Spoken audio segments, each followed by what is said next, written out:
Bidhannagar means development.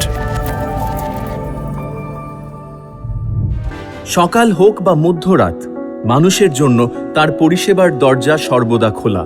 যে কোনো সময় যে কোনো মানুষ নিজের সমস্যা বা দাবি দাওয়া নিয়ে তার কাছে পৌঁছে যেতে পারেন। তিনি সকলের সঙ্গে ব্যক্তিগতভাবে কথা বলেন এবং তাদের সমস্যার দ্রুত সমাধানের জন্য প্রয়োজনীয় পদক্ষেপ সঙ্গে সঙ্গে গ্রহণ করেন।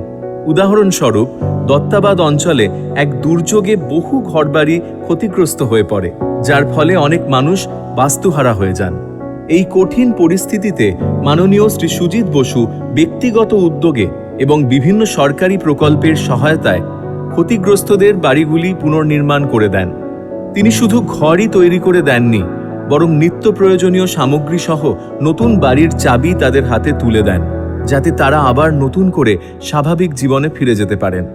আমাদের ঘর পুড়ে গেছিল, আমাদের দলমার বেড়া টালির ছিল, অনেক জিনিসপত্র ক্ষতি হয়েছে। সুদীদা এসে এই সবুজসঙ্গ মাঠে সেই সময় মিটিং করছিল, উনি দেখতে পেয়ে জলের মেশিন এনে আগুন লিভিয়েছে, সবাইকে থাকার ব্যবস্থা করেছে। 1 মাস 3 বেলা মাছ মাংস ডিম করে সবাইকে খাইয়েছে, সবাইকে খুব যত্ন করেছে।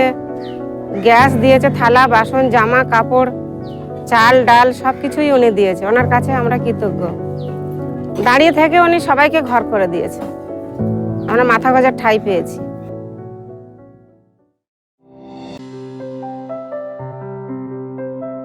নমস্কার, আমি সুজিত বসু, 116 বিধাননগর বিধানসভা তৃণমূল কংগ্রেসের প্রার্থী। আগামী 29শে এপ্রিল বাংলায় যে বিধানসভা নির্বাচন আছে, সেই নির্বাচনে আপনারা আমাকে ভোট দিয়ে ঘাসের উপর জোড়া ফুলে আমাকে আশীর্বাদ করবেন। আপনাদের সকলকে প্রণাম, সকলকে শ্রদ্ধা, ছোটদের অনেক শুভেচ্ছা। আমার ভালো থাকবেন।